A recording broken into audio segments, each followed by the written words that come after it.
Welcome to Thomas Opent beer reviews. That would be Thomas over there. Yeah, we're gonna drink some beers because he got some North American beers. I was about to say United States beers, but it's America's Top Hat. We're talking about Dieu du Ciel from Canada. And you clue us in on the whole impetus for this. What are the beers? What's going on?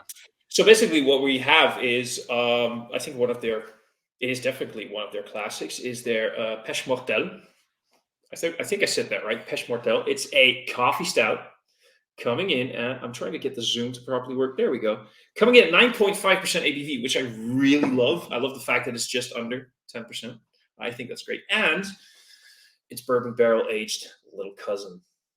Yes. As you can see, that's his bourbon barrel aged one. This is mine. The labels are different. I have a little stamp there that says bourbon barrel aged. There is a little bit of time difference. We're like a year off in each direction. About a year off. Mine are slightly young, about a year younger than yours, which shouldn't impact it too much. Yeah. But also gives it, like, a coffee over a year can do a little bit of a thing. The aging on a barrel, like, how much impact does it still have with a year? You know, things like that. It's always fun. So it'd just be a fun experiment. Thomas reaches out every now and then and be like, hey, I got these beers because for some reason y'all Dutch people get like all these beers that we can't get over here. And he's like, I got this. Can you get this? I'm like, maybe, and I can't, but he can. But this time I'm like, I know for a fact I can get this. So yeah, I went and picked it up, and this has been a long time. I don't even remember the last review we did together, brother. Did we do a BCBS together? I remember that one. I think but that a year and a half ago, maybe? At least. And we did, I don't know if this was before or after.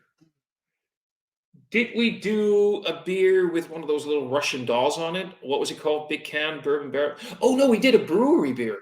Didn't we?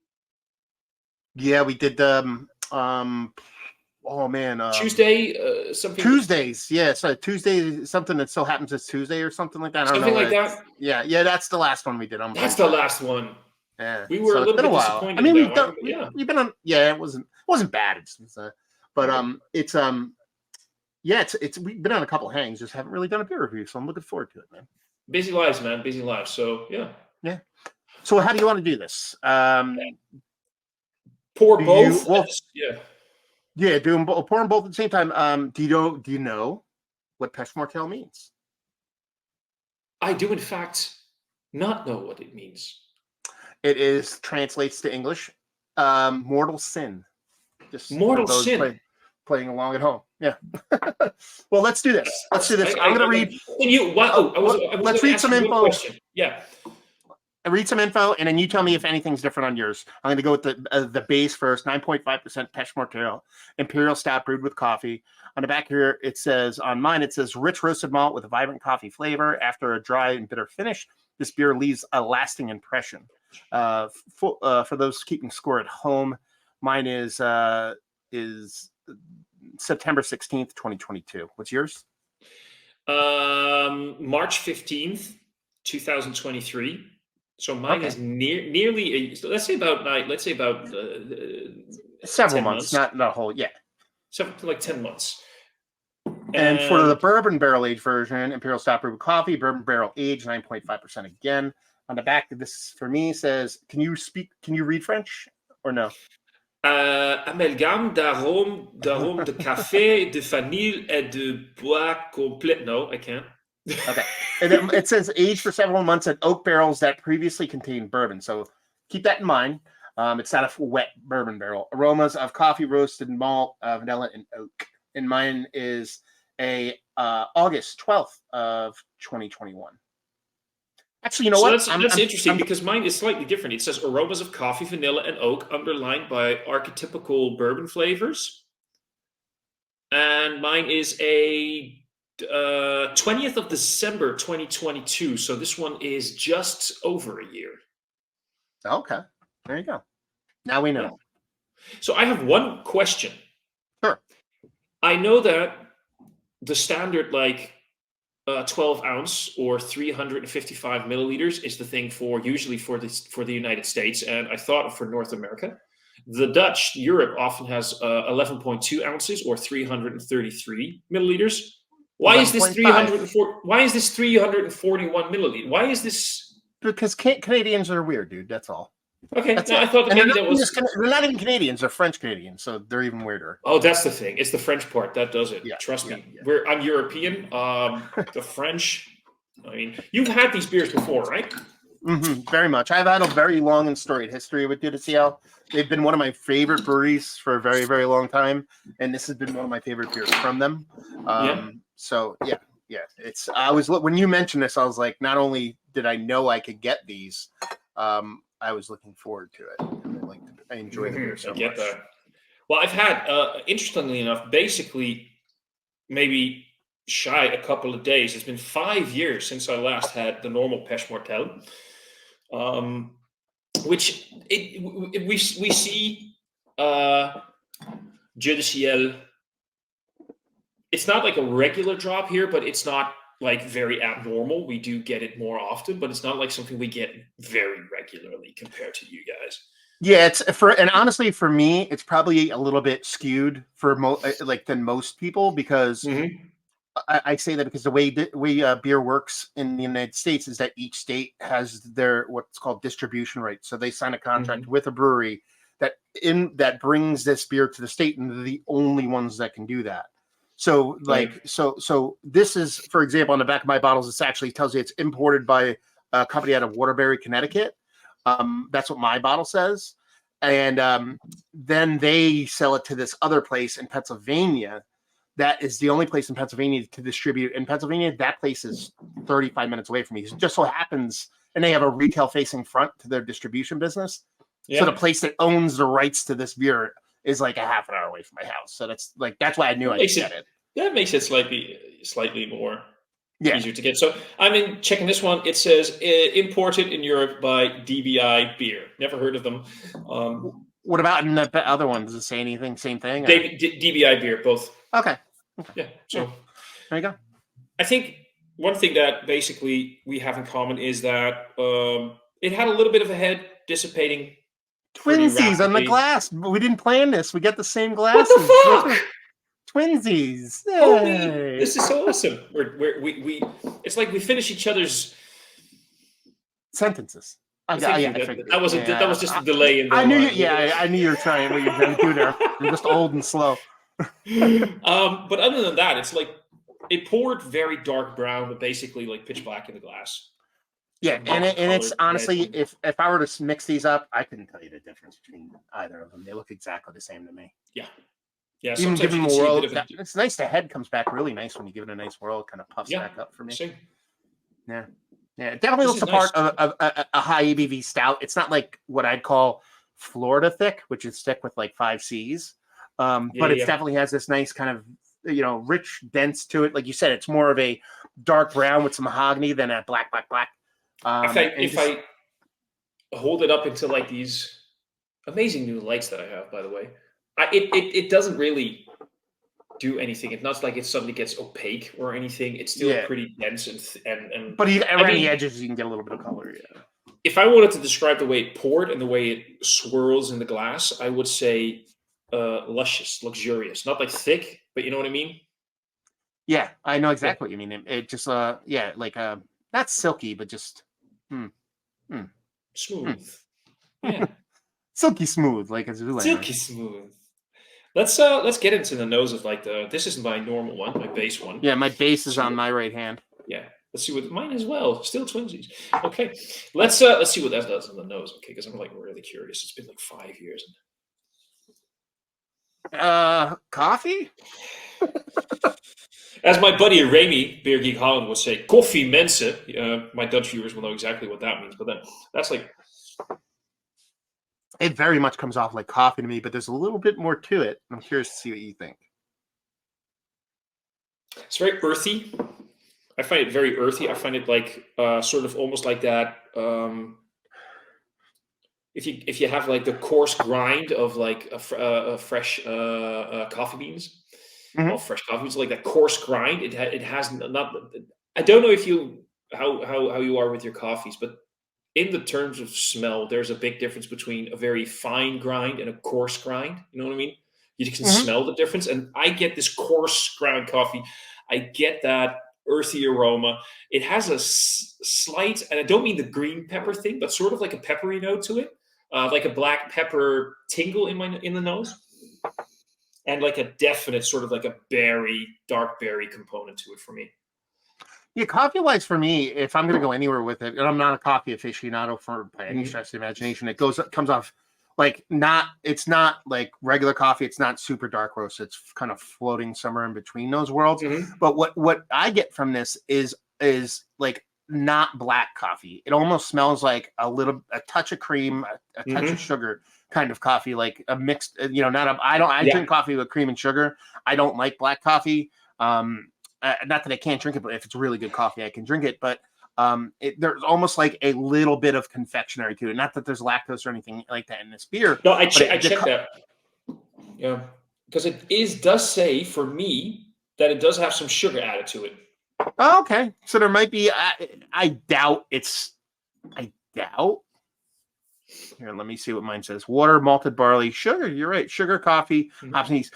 I'm assuming the sugar is probably more a fermentable than an actual Most likely. sweetener because they are, if you look at almost all due to CL beers, they're very, very Belgian influenced. So they might be doing a Belgian candied sugar thing in here as a I something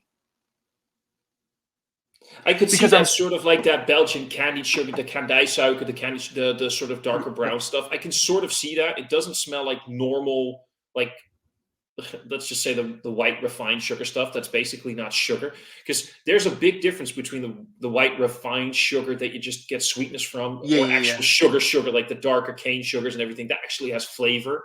You can tell different sugars apart when it comes to that. Yeah, I tried to look it up real quick. I'm not going to spend a bunch of time doing That's okay, dude. this, but they make a beer called Aphrodite, which is a lower ABV beer. I'm pretty sure this is like a ramped up version of that beer. Like I think the base. I think I remember even being told this or read this that Aphrodite is the base for this beer that they ramp up, and maybe that's what they do. They do more bits Mhm. and pieces, but add a little bit of sugar so the ABV goes up. You know what I mean? Because that's Yeah. for most people that don't know, your hazy IPAs, they don't have malt profile because they don't really use malt at all. They use flake oats and brewer sugar, so that way they can get alcohol out of it. Otherwise, they wouldn't have it fermentable. So the Mhm. brewer sugar is the dextrose they use is what gets it to the ABV it's supposed to be at, not the actual malt product. Whereas they could be using something similar. All speculation, but it smells really good. It doesn't smell It like smells something really that good. And is, yeah. moving away from the coffee component, there is this sort of deep, dark chocolate thing going on. I don't know if you Oh have yeah, these. We call those little coffee beans, but they're basically just coffee bean shaped, but it's chocolate. You can eat them like with coffee, and it's very dark chocolate. Has a sort of like a coffee note to it as well. And that's sort of what I'm getting here, and a hint, just like the tiniest hint of like a sort of not so much licorice itself, but sort of that salmiak. Don't know if you know what I mean with salmiak, but Dutch people will know. But like that, I know. I when you say it's licorice, I don't get licorice, but I knew exactly what you're talking about. I know yeah, exactly what you're talking about. And I think that could be that sugar component in here in it could combination be. with the roasted malts and the coffee. It comes off a little bit more like molasses, blackstrap molassesy to me, as opposed to like licoricey. I know what you're getting. It's probably more anise than licorice, but it's probably Correct. I get exactly what you're talking about. Because the aniseed thing has what I'm trying to get to, like with licorice, it's not the sweet licorice. It has a slight savory component to it, and salmiak and the licorice part that I mean, and aniseed as well can have like a sort of savory thing to it, and not like Yeah, savory as into like really that umami level of savory that you get in some yeah. beers, but it has a slight savory note to it, and not to forget, really like a deep roasted malt base. Yeah, You yeah, really get those near char grain component in it, which I really love. yeah. If it definitely comes off as a big roasty toasty, like not super hopped up Russian Imperial Stout kind of beast. Yeah, not that sort of like hopped up stouts that you sometimes get where you start wondering, are we talking about like a black IPA almost? Like, are we Yeah, heading into like? I remember the conversation we once had. Douglas was here where you had your comments on Rasputin. Yeah. Remember that one? Yeah. Like not calling it a stout anymore. This is still stout. I Oh love yeah. this. Oh yeah. Yeah. I At love least this. aromatically, we don't know what it's going to drink like. That's true. But before we do that, you want to go have a sniff of the. Yeah. Let's hop on this bourbon, baby. Let's see what that does. Because okay, I'm not getting a huge spirit component for mine. Everything here is and it kind of makes sense when you think about a barrel aged out. And again, remember this is a previously used bourbon barrel, so this isn't a wet bourbon barrel. At least that's what it states in my bottle. Um, it's more of a barrel thing, and it's everything's minimal. It's a very similar beer, except this seems like a little bit more subdued on the edges. Like the coffee's not as sharp, the roasted malt's not as sharp. That little bit of that molassesy thing, while still there, isn't as sharp. And then there's probably the only thing I'm getting off of it is like, I don't know whether I want to call it wood or vanilla, but there's some very minor barrel component to it. Out of that, I'm not really getting much bourbon from it. and here is where things get interesting because first of all, I have been discussing this in a series on which I call out of goud, or like, is it too old or is it still great? Beers that have some age on it. Some can be very old, some not that much. But I've had a few barrel aged beers in there that range between like 2 years old to 4 years old. And the idea is how well can you save barrel aged beers? Because the barrel might fade. Mine is a year younger than yours. Mm-hmm. And of course, take into account no barrel is ever the same. This one has definitely like sort of a spirit tingle thing in the nose. I almost get like, did somebody pour a little bit of bourbon into my stout? You know what I mean? You get a little bit more of that, not real heat, but a little bit more of the tingle of the alcohol. I get definite bourbon notes. I do get a lot of vanilla and sort of like an wet oak component. And I find that very interesting because that makes this review even more fun. If you know what you're doing, you can make a base beer taste almost identical all the time. But as soon as you start involving barrels, you start playing a bit of a gambling game. And how Yeah. will it turn out every Yeah, year? I mean, I to be perfectly honest with you, I think 2 to 3 years is about perfect for most bourbon barrel aged beers. I'm a big proponent of aging non-barrel aged stuff. Like it's just core 4 is the way to go, or even core 4 Agreed. plus Belgian candied yeast. Obviously, it needs to be bottle fermented, and that's your long haul agers.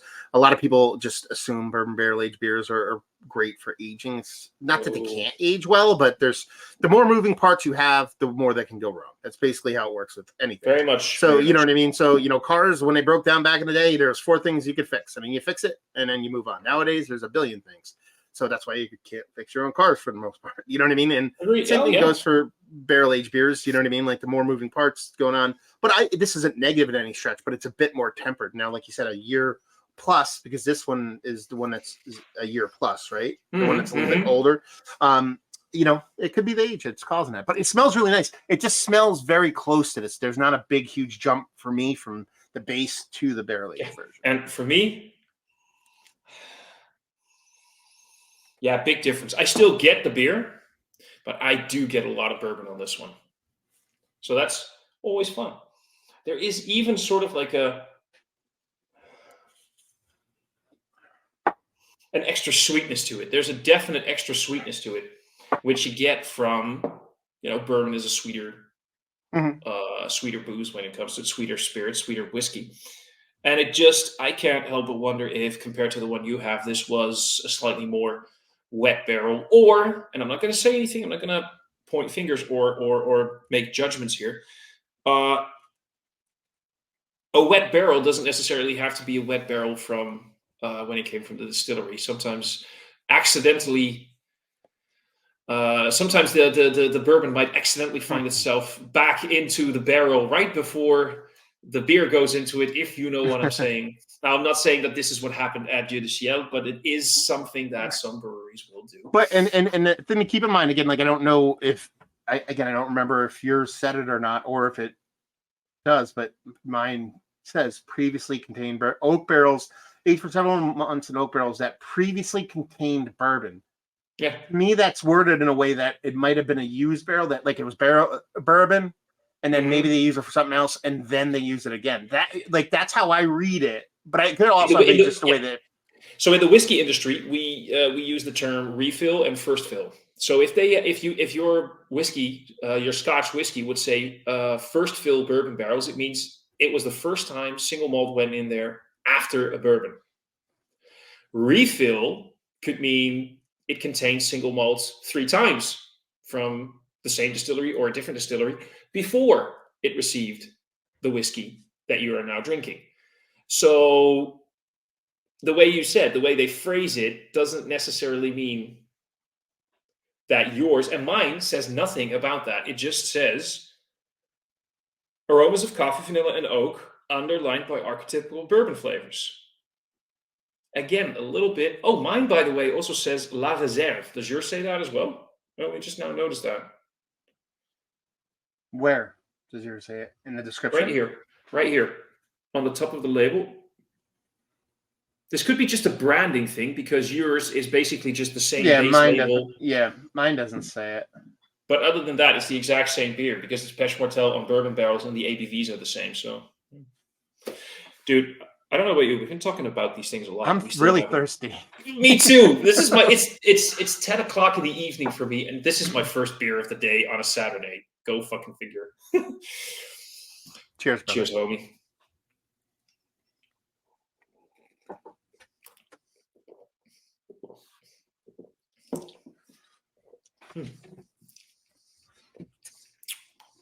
Very bittering.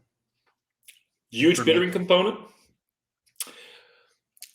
Mouthfeel, a little bit, I'm not going to call it thin, but a little bit less thin than I thought it would be. I would contest that. Keeping the 9.5% in mind, I think it's very much like silky porter, like high ABV porter, like mouthfeel. In comparison to the way I thought it, it is. Yeah. But it compared to what I thought it would be when we poured it, I thought it would be slightly more, but it's not. It's a great mouthfeel, especially considering the fact that it's 9.5% ABV and not the 13-14%.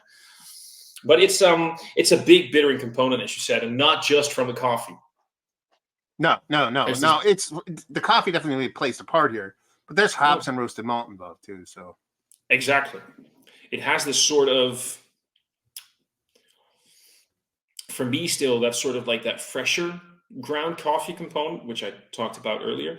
The fun fact is I got a little bit more fruitiness on the nose, that sort of fruitiness you can get from coffee. I'm not finding that as much on the palate. It's much more like roast, and bitterness. Yeah, it's roast and bitterness for me.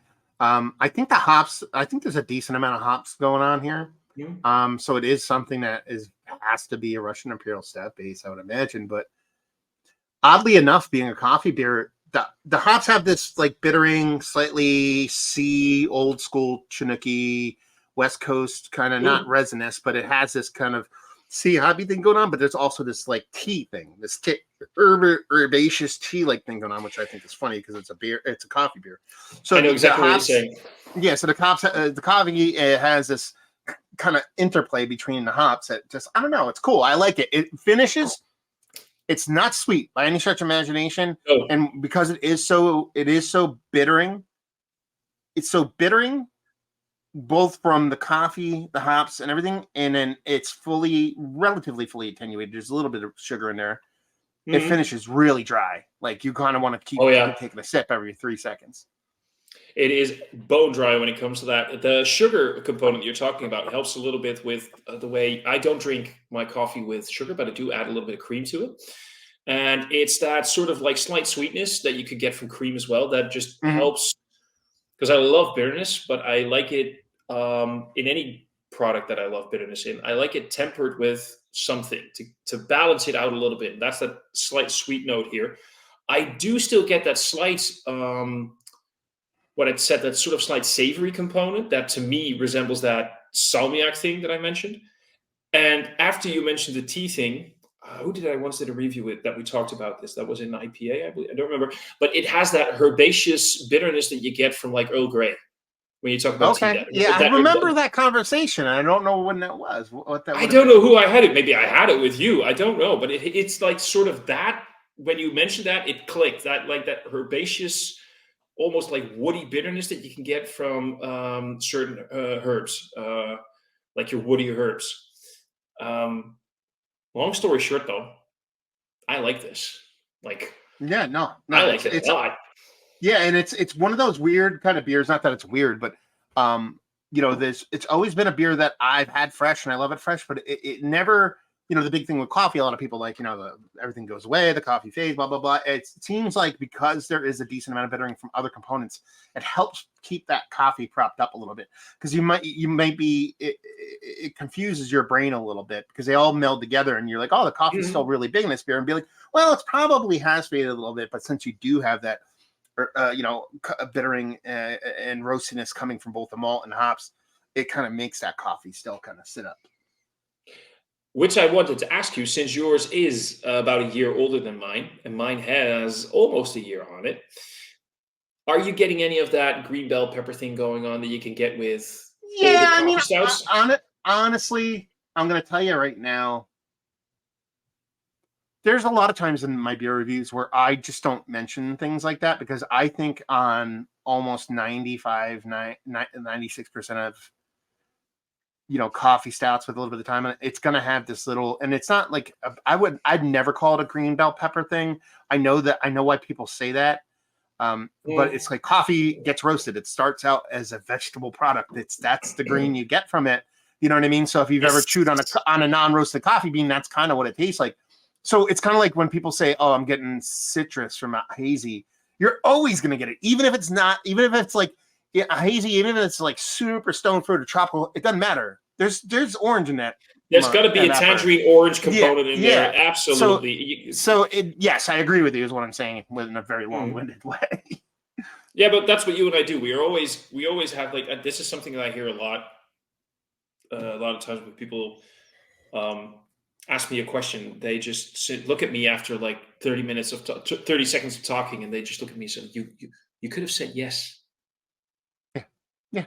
You could have but said what yes, fun would that be? Thank you. There's Exactly, no because then it's like it'd be like, we should start a beer review channel where we just hit play and go, it's good, it's good, and then hit play, it sucks, end. Goodbye. And put it on TikTok and make $1 million. Maybe show her penis every now and then. Put it on OnlyFans. It'd be great.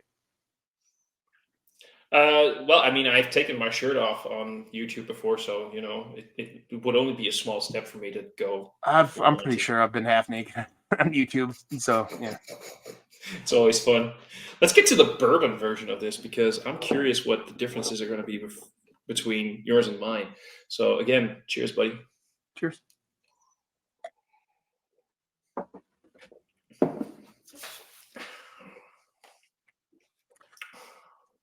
Yeah, it's like way more different than aromatically for me. It's definitely a bourbon barrel aged beer. It's not hot. It's not big. It's not bourbon over the top for me. But let's put it this way. I love this beer, and this has always been on my classic list of beers I've always loved. Yeah. The bourbon barrel aged version is better. It is, because it adds this little. Again, since we're kind of on the topic of it, kind of talking about black coffee versus cream and sugar. It's adding that little dollop of cream, or a little bit of dollop of cream and sugar to that coffee, and adds a little sweetness that I think is welcome. It's not a sweet beer now. It's a sweeter than this one was. That's how I would frame it, and ends up bringing just a little bit of that spirit, a little bit of that red cherry, a little bit of that barrel, a little bit of dollop of, I would call it just like vanilla, maybe just a skosh on top of a really nice coffee. Skadoosh. Sorry, when you say skoosh, I hear skadoosh. So for me, again, I wish we were sitting right next to each other right now. When you hear skadoosh, what do you think of when you think of skadoosh? These days, I always think about Jack Black in Kung Fu Panda. Okay. Like the skadoosh, Okay. Fucking little fruit front. And you? Either Jane Silent Bob or Alchemist beer. They make a beer called skadoosh. Jane Silent Bob is a good one. I should have remembered that. And now, because Alchemist is, of course, we know Alchemist, but basically everybody knows him because of Heady and Vocal. Yeah, they have a beer called Skadoosh. Yeah, but I do, now that you mentioned it, I do know that they have that one. I've never seen up. Kung Fu Panda. How about that? Actually, the first three are actually a lot better than you might think, so I could definitely recommend it. I got an almost 3-year-old. I'm gonna see them soon. You're definitely gonna see it. I mean, I've been seeing a lot of kid stuff lately, and I forgot, like, just completely off topic right now. There's this animated version, not as a movie, but as a show of the Smurfs, which absolutely fucking parodied Zack Snyder's slow-mo, over-the-top action shit where Brainy did a thing where he was trying to hit somebody, and you saw this incredibly over-the-top slow-mo action thing going on. I was like, that's freaking Zack Snyder parody of the Smurfs. Can I say something else? Yeah.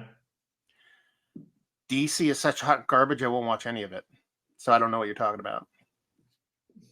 You're entitled to your opinion, man. And in a way, I can agree.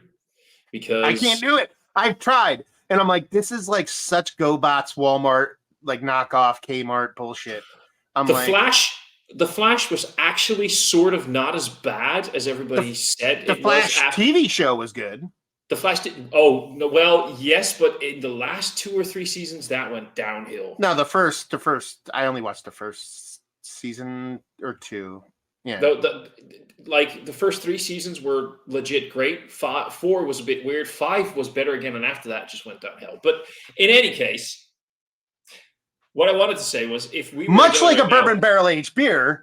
Yes, segue back. I am very. There's a good segue. I'm very curious as to what the differences would be if we put the glasses, if we were together right now, because again, I feel like this could have done with maybe somewhere between 6 to 12 months of age on it, and maybe temper that bourbon to where it's like yours is, because I find the bourbon not unpleasant here.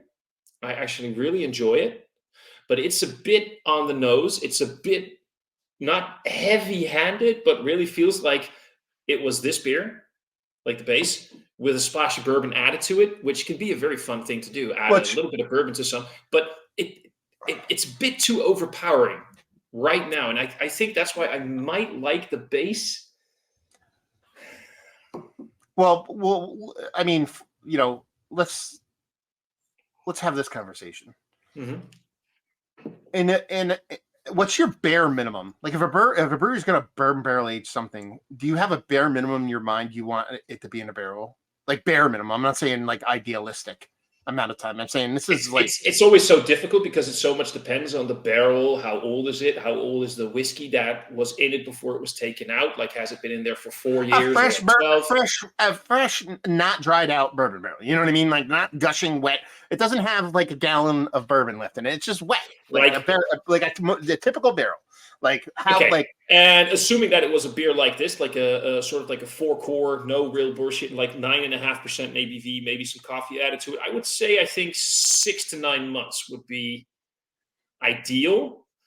Because I think because some breweries are like, oh, we have to put it in there for like 2 years, and I'm like, dude, careful, just check, please check. Don't put it in there for 2 years because you want to, but check after like 6 months. So I think like somewhere between 6 to 9 months, but that would be for a beer like this. That would be, I think, ideal. How about you? I disagree. Okay. I think if you barrel age anything like this, we're talking, this is 10%, 9.5, 10%, 10 to 15%. If you're doing under a year, I think you're an asshole. And in a perfect world, I think 2 to 3 years is about wheelhouse. But, and I say that with a big, yeah. I think this says several months, so this could be less than 6. We don't fucking know. It says several months on the bottle. We don't know. And they're not saying 6 months. Several months is 3 or above, right? 4 or above. What's several? 4? That's how I would interpret it. You know what I mean? So, and I would interpret. I would like to add. I would interpret it as less than 6 months. Because several. So 6 months to me is not a lot of time. You know what I mean? Obviously, barrels, it depends on the barrel, all that stuff. Mm-hmm. But for me, it's like, I think I would base a year is about minimum. But in Dieu du Ciel, I'm not sure if they do this. I'm sure I would assume they do, because almost all breweries do, but some don't because they're very stubborn. Mm-hmm. What you want to do is you want to you want to do this in batches, and you want to put it in for 6 months, a year, and 2 years, and then blend it into something that's fantastic. That's why Firestone Walkers, all their beers are great, because they don't open the cask and pour it in a bottle and cap it and send it to you. They blend it together until it's the way they want it to be, and then they send it to you. So that's the thing too. So several months on this, I would like to see this beer at a year, because while the bourbon in here definitely comes through more for me on a taste than it does in a nose, it's still the beer it's still 3/4. Like, it's not like, I don't want to say it that way, because that's not how I want to portray it, but it's very much beer with a bit of bourbon barrel aging, as opposed to an even partnership. If it's maybe not the way I want to phrase it, but I like the bourbon. I know you said it's hot for you, and to a certain extent, I would like the bourbon, because I'd like the bourbon barrel aging to be a little bit more prominent, because of how bittering and how roasty toasty the beer is. I agree with that. And I will have to put a caveat to this. It also very much depends on my mood, because I've had times when I want a bourbon barrel aged beer, but I also really crave like a bourbon, because I by the way, love bourbon. A lot of people might not think that's weird, because being from Europe, or the Netherlands specifically, a lot of people here go like, bourbon is not real whiskey. It's really kind of difficult to get bourbon here as a product to sell. But I love bourbon, and there are moments where I just want to taste bourbon, and I have these barrel-aged beers. But there's also moments where I just feel like I want a nice beer, and maybe a little bit of a nice barrel coming through, and I think that the point that I'm trying to make is, again, very long-winded. Is it always depends on my mood and what am I looking for? Because I've had beers that have been aged for like 2-3 years on whatever barrel you want. And you might think that everything is going to be too heavy-handed, and then just try them and feel that everything is perfectly balanced, and you still get plenty of the base beer. I will say I am still getting the base beer in this bourbon barrel-aged version. I'm still tasting the Péché Mortel. I just feel that the bourbon itself, it's not coming through too hot, but a little bit more. I feel like everything I try to say, like in your face or whatever, is overstating it, but it's just a little bit more there than I would have expected. When I break down bourbon barrel aged beers, no, it makes sense, because I think I'm gonna help us out here with this kind of way I think about bourbon barrel aged beers. Is that, how do I say it? So I usually break them down into pieces. So, for example, this is a bourbon barrel aged, so it's a stout in bourbon barrels with coffee. So there's 4 components. That's how I would break it down. Fair. Because it's not just bourbon barrel; it's bourbon and a barrel. And then if we grade all those components as far as expression on a scale from 1 to 10, I usually want them all to be 8s, or I want them all to be 9s, or I want them all to be 7s. This is like, the beer no roasty toastiness is the 10, the spirit is an 8, the coffee is a 7, and the barrel is a 6. You know what I mean? Like, if I'm going to break it down that way, is that then there's nothing wrong with having variance, but it's very distinct in how it's done. And when that happens with a beer, bourbon barrel aged or not, if you could break down the same thing when it comes to hops and malt and all that stuff, yeast, how prominent they affect the beer. You want everything to work together, and it feels like the components in here, while tasty, are a little bit kind of working on their, not working by themselves, but they're very much distinct in their own. I feel that is a very fair point, and like I said, what I really appreciate what you just said is the fact that you shouldn't look at it as a bourbon barrel, but as a bourbon and a barrel, because so many people still forget that when you're barrel aging, it's not just the previous product that was in the barrel that's still doing a thing. It's definitely still the wood. It's still a living component. It's still something that's going to give off its own unique flavor. Was it an American oak barrel? Was it a French oak barrel? How was it treated? How was it charred, burned? What's the crocodile skin texture? They sometimes all these things is going to bring in its own unique flavor. And I find that a very underappreciated factor for barrel aging, both by I think some breweries, but also by the people who are drinking the product and are just focusing way too much on just what was in the barrel before. Yeah, I mean, barrel aging is such a crazy process because it's Yeah. like some of the better breweries that I know do barrel aging stuff. There's so much to it. It's not just throwing beer in a barrel, man. It's like in New Jersey and other breweries have told me this, but I have it on tape from the owner, so I can talk about it more like that. Is Kane Brewing here in New Jersey? They have a great barrel aging program. They actually have all their barrels. They're all on a carousel that in the barrel every so often rotates. So the barrel, it's not just sitting in a barrel stagnant. It's like because depending on the time of the day and the temperature and the ambient temperature of the warehouse and all these other things that come into play, they try to keep it at a specific way that it's just not like throw it in there, forget about it, come back, do it. And a lot of breweries do that and they do it really, really well. But some of the ones that the best one, Firestone Walker, all those, there's way more of a science to it than just throw it in the barrel and have at it. Microclimate in a warehouse. Yeah. Is you can put it in one corner and compare it to another corner of the warehouse. You could have a completely different humidity. You could have a corner where it's a little bit more damp, so maybe some sort of fungus bacteria thing is going on. You could have a very dry area. How much sunlight is hitting that spot? So more sunlight is maybe heating up that specific area of a warehouse. It is such a complete. Well, you just said science. It's such a process that needs to be continuously maintained and investigated and kept under check, because you have no idea what's going to happen. It is literally taking your product and putting it in a barrel and not knowing what it's going to do. But here's the thing: it's technically science, but the breweries that have done amazing things with beer, like again, Cantillon, they've done this, but without the science. They did it not knowing that they were doing the science right. You know what I mean? Like their processes is what makes their beer fantastic. Their processes are scientific happening, but they didn't be like, we're doing this. They just happened upon the science. You know what I mean? So I don't know. I think we're getting a little bit too far away from the actual beer itself. I think these conversations fair enough. Good to have, but they're interesting. They're always good because let's face it, in all the 6,000 years that we've been making beer, one of the biggest components, yeast, bacteria, has only been known to us for about 175 years. Yeah, like since the 1850s, give or take. Yeah, I mean, before that, everybody was basically just fucking around, magic. and it was magic. But they sort of learned. It's still magic. We just have a name for it now. It's quite magical. It's what was it again?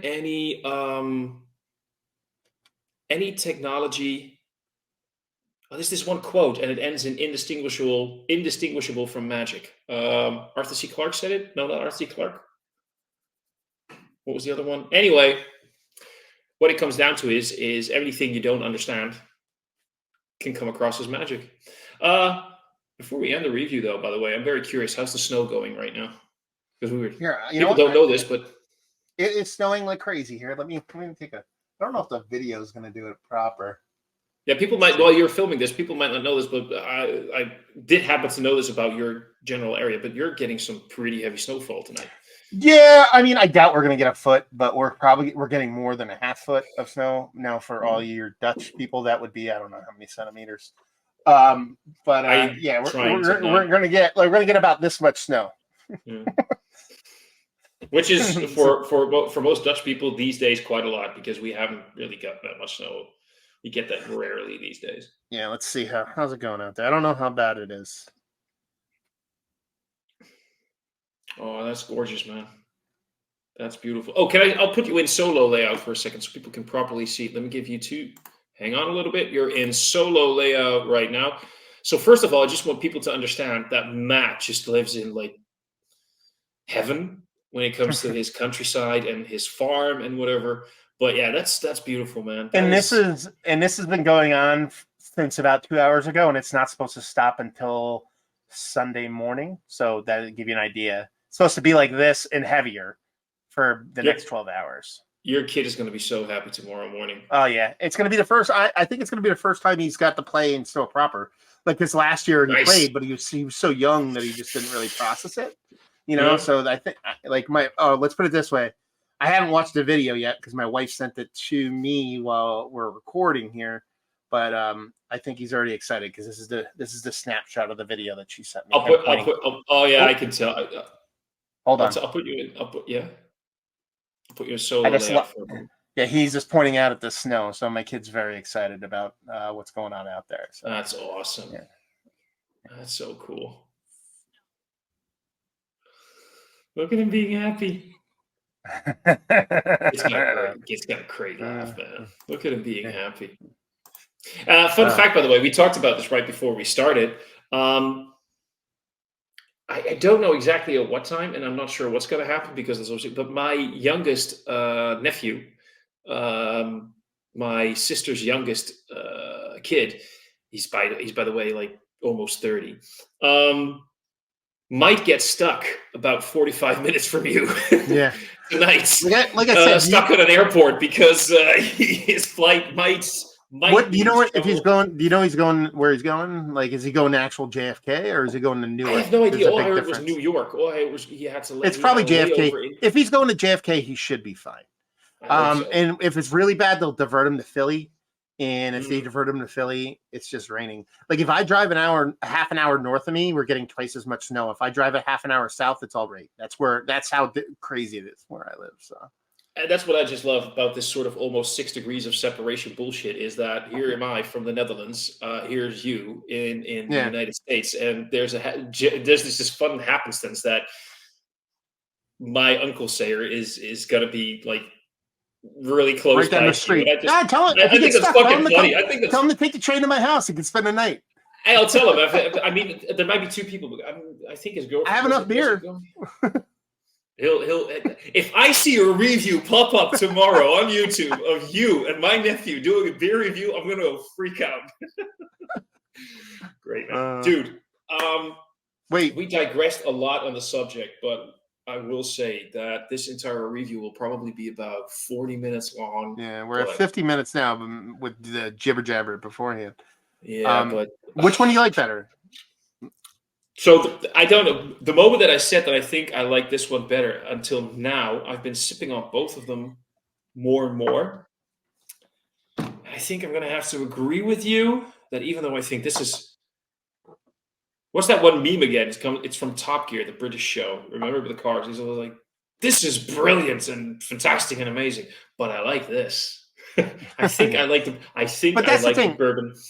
I'll say it. I'll give you an out clause. I think they're both as good as each other, just different.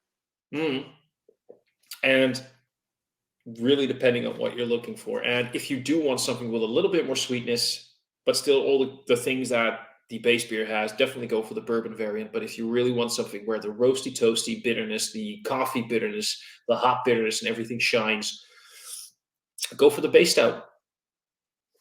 Basically, I think that's it.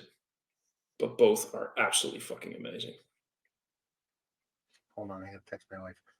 We're gonna mix these, right? Cuvée them and see what that's all about. Yeah, dude, we can do that. But I'm gonna grab a separate glass for that if you don't mind. So I'll be back in like 3 seconds.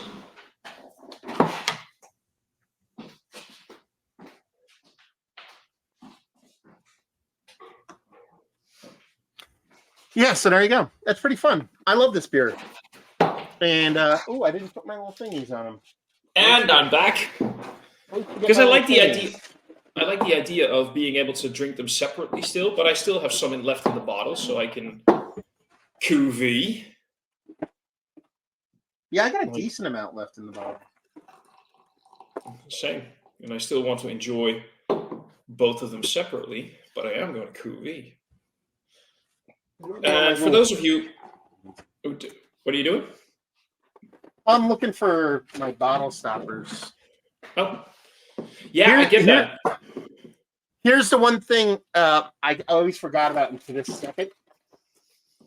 Is one of my favorite things about Dieu du Ciel. I'll give you 5 guesses why this bottle, there's your hint, is one of the weirdest craft bottles in the history of craft beer. Can you guess? Inspect the bottles and see if you see something really weird that you don't see in craft beer at all.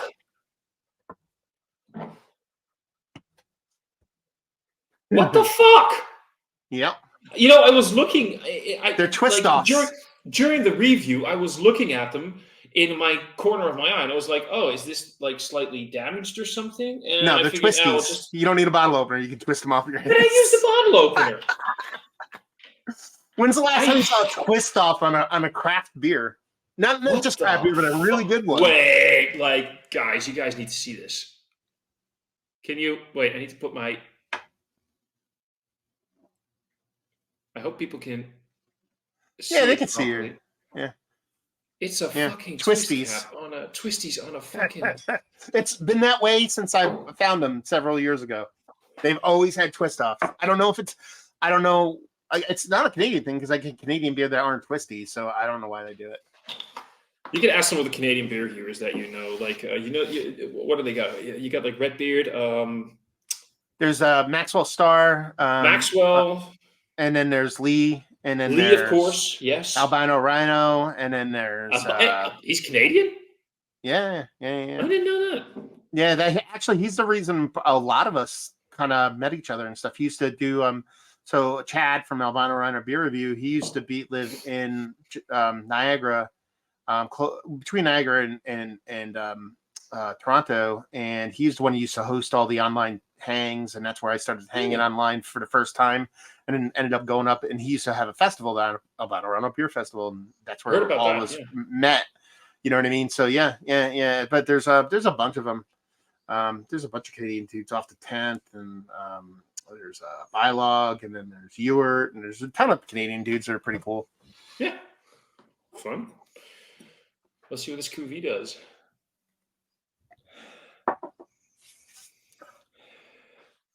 Yeah, I like them separate.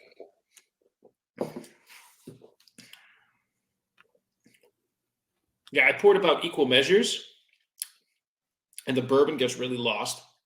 Yeah, neuters the personality of each one. Each one gets neutered. Yeah, because the bourbon gets lost, but what it does do is sort of counters. That's not the word. Like annihilate is overdoing it, but the bitterness, like that really deep bitterness that you get from the base beer, is also sort of like very tempered now. Yeah, I prefer them separate. I'm going to drink this because I'm paying for it. But I have I have good 4 ounces left in each bottle, I think. Maybe. Yeah, but look at what I still have in the original glasses, and I still have about like this much in each bottle, so I'm good to go. Nice. And it's like nearly 11 here, so I'm going to sleep well tonight. There you go, brother. So any last words before we cut this off? Mostly that I just thought it was very fun to do another review with you. Yeah, we should do it more often. We'll look at some good stuff and not even good stuff, man. You stuff. Get Miller High Life over there. What's up? You know what I mean? Like, let's. I get Bud. I get Bud Light. I'd review Bud. You get. We'll get a Bud and a Budvar, and we'll go back. We're still looking into doing those La Trappe beers. I don't know. I'm gonna have to reach out to the importers and see if there's something going on because honestly, like Isidore has always been like a weird one. I can get it, sometimes I can't. But I know the Trappe Quad's been like I can get it whenever I want, and I just cannot find it. So I don't know if there's some kind of weird import issue. I'll have to see. I have no clue. I don't know if anything changed there. And that's with the because for those that don't know, we were talking about doing Isidore. Was it just Isidore, or was it Quad? And well, we talked about doing the Isidore or Isidore. I don't know how you pronounce it properly, but then we started talking about, because I sort of feel like it is quite. If I taste them separately, that is, I've never tasted them side by side. It really shares a lot with the quadruple, but more drinkable because it's only 7.5% ABV. So it's like you sort of get like a sort of more accessible version of the quad, and I love it. And I think that quaffability of it is just amazing. And then we started talking about we could do a review of comparing them, and does the Isidore really live up to, because what I've said before in the past, and I know there's a few beer drinkers who agree with me, the La Trappe quadruple is like one of the best beers out there. Yeah. Yeah. And I think it's amazing. And every time I think about La Trappe, I think of the quadruple, the quad. But I like the Easy Door better. I like it more as a beer.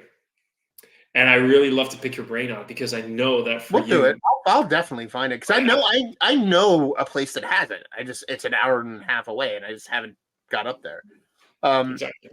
But yeah, I'll have to ask because it's not so much that like we don't get a lot of Belgian or Europe. It's the opposite. We're getting more and more stuff from. So it's not like it's like, oh, we're just not getting stuff from Belgium as much or Europe as much. No, we're getting even more. It's just we're not getting La Trappe. You know what I mean? Like everything else is coming in much more in quantity. So yeah, it's weird. But that's the thing, though. It's weird.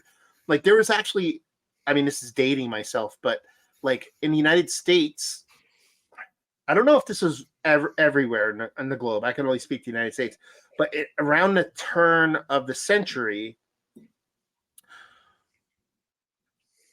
La Trappe couldn't, at least in the United States, and this is why I say I don't know if it's everywhere, but at least in the United States, they couldn't sell their beer in the United States as La Trappe. They had to sell it as Brewery Koningshoven for like 3 years. So like if I have bottles of like Koningshoven Quad and Koningshoven Bach, it doesn't say La Trappe on it at all because there was something that they couldn't do it. So there were weird shit like that happens over here every now and then. So okay. like You need to sort of you don't need to. I hate it when people say you need because it feels like a command, but you need to figure out what that story is and save it for that review because that would be okay. I'll figure it out. I think it just had to do with a naming rights thing. But I'll look into it. If you actually search my archives, you'll see some reviews of Koningshoven, not La Trappe beers, because they don't say La Trappe on them at all. They're brewed the brewery because it's Brewery Koningshoven is where La Trappe comes from. You know what I mean? So it's not La Trappe Brewery. It's Koningshoven that makes La Trappe. So like you could see, there's a couple of reviews on my channel of Koningshoven Quad or Koningshoven Bach. And I just realized that I thought of the most amazing live stream that we could do. That's going to get us both completely fucked over. Banned. A also at the end, we should just get things like Chimay Blue, Rochefort 10, the La Trappe. Yeah. Maybe like a Gulden Draak. Get like the end all be all of quads. Even if we could get like a Westie 12, I can get Westie 12. We sell Westie. Did you know that I could find it? It's not easy, but I can find one. Did you know that Westie 12 actually is now commercially available? Mm-hmm. As in, it used to be commercially available as accidentally shops. It's got a label and everything now. It's got a label, but they're distributing it now, and it went from like costing 10 to 12 euros in shops going to like 5 euros now. Yeah. Which is kind of a shame in a way, but also, who's gonna complain? Yeah, do that'd be a really good fun one to do. Like find as many quads as we can both get and do like the end all be all quad showdown. People, if we tell people what we're going to be drinking, it'd be like a 5-hour live stream that we're both mumbling at the end of, but it'd be fun. And at the end, it's just going to be like the biggest cuvée ever. And here's the fuck all. We're gonna do that, dude. It's been amazing. Thank you so much for this. Yeah. I had a blast. This was awesome, and I've just got some great beers to finish, and so do you. Those were my part. What are your parting words? I mean, if I'm going to say anything, because I usually do my whole spiel about, is it good, price, and all that stuff. These are the beers from breweries like this and beers like this need to exist. And, a lot of breweries are going under and a lot of breweries are going away and, beers changing and stuff like that. But these are the beers that, like, honestly, like, I like even, like, until you brought it up, like, I'll see it on a shelf and go, man, I love that beer. I'll buy it next time. And I never buy it next time. And then when I buy it and then I drink it, I go, God damn it, why don't I buy that more? And I think those are beers more people should drink. So next time you're walking past a bunch of the classics and stuff that you really enjoyed in the past, and you're like, yeah, I'll get that next time. Oh, how about now instead of next time? I said something basically similar in a Westmalle triple review I posted a couple of days ago. these beers are not that expensive. They're probably a little bit more expensive for me than they are for you, but even then, they were both under a tenner, I believe. So I find that quite a good price for a beer from Canada here in the I Netherlands. technically stole mine, like almost Of course you stole fucking them. did. Oh, of course. No, not like Steal, but I felt bad. I felt really bad because the guy rang it up as a base Péché Mortel. I bought this in a 4-pack, so it was the Péché Mortel base. It was a Péché Mortel extra coffee. It was a Péché Mortel milkshake, and it was a Péché Mortel burn barrel aged. And it was supposed to be $30 for the 4-pack. And he rang it up as a base 4-pack for $13.99. Jesus Christ! I didn't say anything. That's on him. What I'm saying is, buy them. Don't always go for the hype beers. Don't always go. Well, I mean, get the hype beers and support all the small breweries doing the amazing stuff. But realize that if you want to educate yourself on beer, you're not going to educate yourself by drinking only the hyped, very highly allocated, limited allocated, big bourbon barrel aged pastry stouts with 15 adjuncts. But realize the fact that there's this great 4-core sub 10%. I'm going to call it 4-core because I feel that when you have an adjunct that amplifies flavors already there, you know what I mean? Yeah. And by 4-core, we're including Belgian candied sugar because technically. Exactly. That's just and coffee is an adjunct, but it amplifies flavors already in the beer. So that's what I'm saying. You're going to suddenly educate yourself. Educate yourself on what beer really is, period. There you go. Whatever. Yeah, I mean, look at Thomas. He still doesn't really understand good beer, and he's still learning. So, I mean, and that with me being like what 4.5 feet in length and shit like that. You know? And those aren't swords; those are pocket knives. You Hollandaise people, man. Fucking Hollandaise. This was brilliant, man. That's it. Love you, homie. Love you too, brother. And till next time. Go check out if you're watching Thomas's channel. Go check him out on his channel that you're watching right now. Absolutely, and don't forget to check out Matt. Of course, go and look up his channel. Matt. I see his face right now, and I won't forget to put a link to his channel in the description box below. Also, please, there's a huge amount of amazing American beer tubers out there that I follow, chat with. So go check all of these guys out, like No Hype Beer Reviews, Beer Patrol, Nerd Sense. Who am I forgetting here? FLX. 93 Lumber. 93 Lumber. Of course, check all of these guys out. Check out my homies in the Dutch Beer Collective. And see all of you guys in another review soon. Cheers. Peace.